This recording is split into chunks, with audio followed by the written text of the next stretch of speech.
ഞങ്ങളുടെ കുഞ്ഞുങ്ങളെ തല്ലിച്ചതച്ചത് മറന്നിട്ടില്ല, എല്ലാം ഓർത്തു വെക്കുമെന്ന് വി ഡി സതീശൻ പറഞ്ഞത് വെറുതെയല്ല. മുഖ്യമന്ത്രിയായ അധികാരമേറ്റതിന് പിന്നാലെ ആദ്യം പ്രഖ്യാപിച്ചത് ഗൺമാന്റെ രക്ഷാപ്രവർത്തനത്തിന് പ്രത്യേക അന്വേഷണ സംഘത്തെ നിയമിക്കുമെന്നാണ്. 15 ദിവസത്തിനകം അന്വേഷണം പൂർത്തിയാക്കി റിപ്പോർട്ട് നൽകാൻ ഏൽപ്പിച്ചിരിക്കുന്നത് കേരള പോലീസിലെ സിംഗം എന്ന് പേരെടുത്ത AP ഷൗക്കത്ത് അലിയെയും.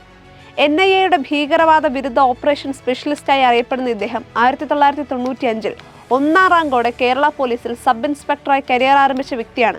2020-ലെ സ്വർണ്ണക്കടത്ത് കേസിൽ ചുമതല ഏറ്റെടുത്ത് 24 മണിക്കൂറിനുള്ളിലാണ് മുഖ്യപ്രതികളായ സ്വപ്ന സുരേഷിനെയും സന്ദീപിനെയും അദ്ദേഹം അറസ്റ്റ് ചെയ്തത്.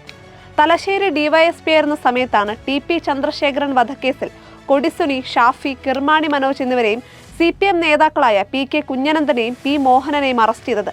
അർദ്ധരാത്രിയിൽ വേഷം മാറി മുടക്കോഴി മല കയറി കൊടിസുനിയെ സാഹസികമായി കീഴടക്കിയ കഥ പലവട്ടം ആവർത്തിച്ചിട്ടും മലയാളികൾക്ക് മടുക്കുന്നില്ല. കേസിന്റെ സൂത്രധാരൻ എന്ന ആരോപണമുയർന്ന അന്നത്തെ CPM കോഴിക്കോട് ജില്ലാ സെക്രട്ടറി P മോഹനനെ നടു റോഡിൽ കാറ് തടഞ്ഞു നിർത്തി അറസ്റ്റ് ചെയ്തത് വലിയ വാർത്തയായിരുന്നു.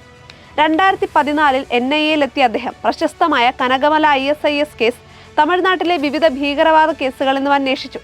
പാരീസ് ഭീകരാക്രമണ കേസുമായി ബന്ധപ്പെട്ട് ഫ്രഞ്ച് അന്വേഷണ ഏജൻസികളുമായി ചേർന്നും അദ്ദേഹം പ്രവർത്തിച്ചിട്ടുണ്ട്. കേന്ദ്ര ആഭ്യന്തര മന്ത്രാലയത്തിന്റെ അന്വേഷണ മികവിനുള്ള പുരസ്കാരം നേടിയ ആലപ്പുഴ ക്രൈംബ്രാഞ്ച് SP ഷൗക്കത്ത് അലിയുടെ അടുത്ത ദൗത്യം ഗൺമാന്റെ രക്ഷാപ്രവർത്തനം.